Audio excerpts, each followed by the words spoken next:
నమస్తే, welcome to Leo. మనతో ఉన్నారు సీనియర్ జర్నలిస్ట్ హేమసుందర్ గారు. సార్ నమస్తే. నమస్తే అండి. Sir, Kubera pre release review ఏంటి అంటే ఏం చెప్తారు? ఎందుకంటే ఇప్పటికే రేర్ కాంబినేషన్ లో నాగార్జున గారు, అదిగాక ధనుష్, వీరిద్దరిని డైరెక్ట్ చేసింది మాత్రం శేఖర్ కమ్ముల. గతంలో లవ్ స్టోరీ లాంటి క్యూట్ స్టోరీలు తీస్తూ లీడర్ లాంటి మెసేజ్ ఓరియంటెడ్ సినిమాలు కూడా తీసినటువంటి ఒక శేఖర్ కమ్ముల ఇది ఇంత భారీ బడ్జెట్ సినిమా అనేది ఫస్ట్ టైం అని చెప్పి అనుకోవచ్చు. సో ఈ సినిమాపై ప్రీ రిలీజ్ రివ్యూ ఎలా ఉందంటే ఏం చెప్తారు? అంటే సెన్సార్ ఒక రిపోర్ట్ ఇచ్చింది. సెన్సార్ ద్వారా బయటకు లీక్ అయింది ఏంటంటే సినిమా కథాపరంగా చాలా బాగుంది, కాకపోతే ఒక 10 కట్స్ చెప్పారనేది ఒక సమాచారం అయితే ఉంది. సాధారణంగా శేఖర్ కమ్ముల సినిమాలో కట్స్ ఉండవు, ఒక 10 కట్స్ ఉన్నాయి అనేది ఒక సమాచారం. అలాగే దాదాపు 197 నిమిషాలు నిడివేది ఉంటే కొంత కట్ చేశారనేది, 3 గంటలకు పైగా ఆ సినిమా ఉందనేది ఒక సమాచారం అయితే ఉందండి. అంటే కట్స్ మరి ఎలాంటి కట్స్ వెళ్ళినాయో తెలియదు, కానీ మరి ఆ కట్స్లో అభ్యంతరకరంగా ఉన్న అంశాలు ఏంటి అనేది కూడా మనకు తెలియదు. ఓవరాల్గా అయితే కట్స్ ఉన్నాయి, సినిమా నిడివి అయితే ఎక్కువ ఉంది.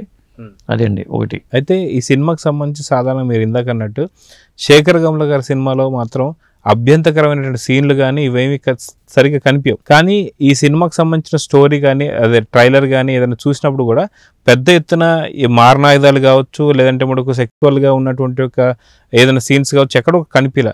సో ఎక్కడ కట్లు పడే అవకాశం ఉందంటే ఏం చెప్తారు? అంటే ఇక్కడ ఇది సినిమా కథాపరంగా కొన్ని అభ్యంతరకర అంశాలు ఉన్నాయి. అంటే బెనామీలు, మనీ లాండరింగ్ ఇలాంటి అంశాలతో చేసిన కథగా చెప్తున్నారు. దాంతో అభ్యంతరకరంగా సన్నివేశాలు ఉండటం వల్ల కొన్ని చేశారని చెప్తున్నారు.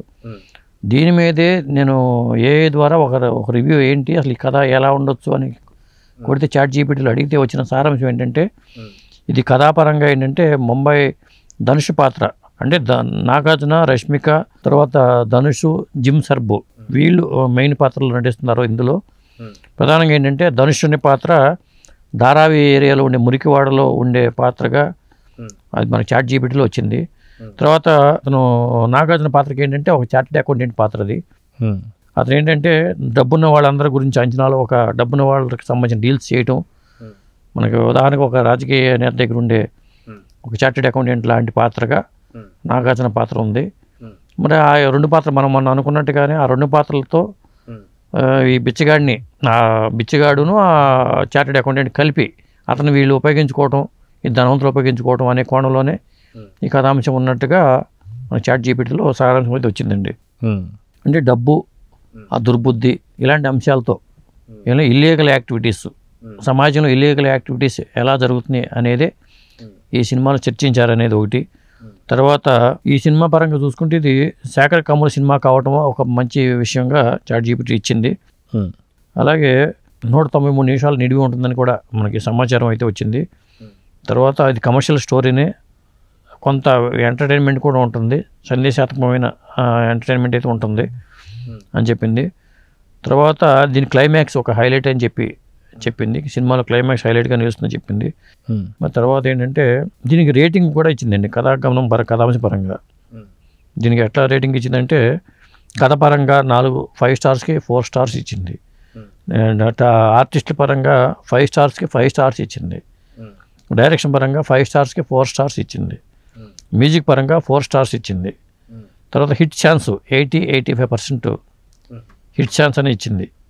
కాబట్టి ఇది కొందరికి బాగా నచ్చే సబ్జెక్ట్ అవుతుంది, కొందరికి బోరింగ్ అనిపించవచ్చు అని చెప్పింది అనమాట. అది ఈ సినిమా హిట్ అవ్వడానికి మంచి ఛాన్స్ ఉందంటూ తన అంచనాని ఇచ్చింది. అదండి. అంటే సీక్వెల్కి ఏమన్నా ఛాన్స్ ఉందన్నట్టుగా ఏమన్నా చెప్పిందంటారు? నేను అది ఛాన్స్ అడగల, చాట్ జీపీటీ నాకు వచ్చిన వరకు అడగల. అది నా అభిప్రాయం అయితే ఇది. దీంట్లో ఈ అంశాలు ఉన్నాయి. ఈ కథ కొంతమందికి అయితే బోర్ కొట్టచ్చు, కానీ ఓవరాల్గా ఇది హిట్ అయ్యే ఛాన్స్ ఎక్కువ ఉంది అంటూ చెప్పింది అనమాట. అయితే సాధారణంగా సినిమా చూసిన తర్వాత చెప్పే రివ్యూలు బట్టి చాలామంది ఎక్కువగా వాళ్ళ కథ స్టోరీ ఫెయిల్ అయిందని కానీ సినిమా ఫ్లాప్ అయిందని కానీ వింటుంటారు. సో ఇలాంటి ఇష్యూస్ చాట్ జీపీటీ మీద కూడా వచ్చే అవకాశాలు ఉంటాయా అంటే ఏమంటారు? అది కూడా చెప్పింది. నేను సినిమా చూసిన తర్వాత అయితే నేను ఇచ్చే రివ్యూ ఇంకా పక్కాగా ఉంటుందని చెప్పింది. అది సినిమా చూడలేదు కాబట్టి నేను ఇస్తున్నాను, చూసిన తర్వాత 20వ తారీఖు రిలీజ్ అవుతుంది, చూశాకైతే నేను నా సొంతంగా ఇస్తానని చెప్పింది. అదే. సో ఓవరాల్గా మీరు కుబేరా గురించి మీరేమనుకుంటున్నారు? నేనేమనుకుంటున్నానంటే సినిమా హిట్ అయ్యే ఛాన్సెస్ ఎక్కువ ఉన్నాయండి. ఎందుకంటే ఒక డిఫరెంట్ సబ్జెక్టు. ఈ మధ్యకాలంలో ఇది ఒక పర్టికులర్గా శేఖర్ కమ్ముల సినిమా అంటేనే డిఫరెంట్ సబ్జెక్టులు ఉంటాయి. మనం అతని లీడర్ దగ్గర నుంచి, ఆనంద్ దగ్గర నుంచి చూస్తున్నాం కాబట్టి ఆయన సినిమాలు ఎలా ఉంటాయో మాకు తెలుసు. లవ్ స్టోరీని ఒకలా డీల్ చేయగలడు, ఈధర్ ఆ సబ్జెక్ట్ని అతనికంటూ ఒక సిగ్నేచర్ ఉంది, అది కనిపిస్తుంది సినిమాల్లో కూడా. సో చూద్దాం సార్, ఖచ్చితంగా శేఖర్ కమ్ల కెరీర్లోనే చాలా బిగ్గెస్ట్ బడ్జెట్ మూవీ అని చెప్పేసి అనుకోవచ్చు. సో 20వ తారీఖు రిలీజ్ కాబోతుంది. సో మనకి ప్రీ రిలీజ్ రివ్యూ అయితే చూసేసాం. యాక్చువల్ రిలీజ్ రివ్యూ ఎలా ఉంటుందో చూద్దాం మరి.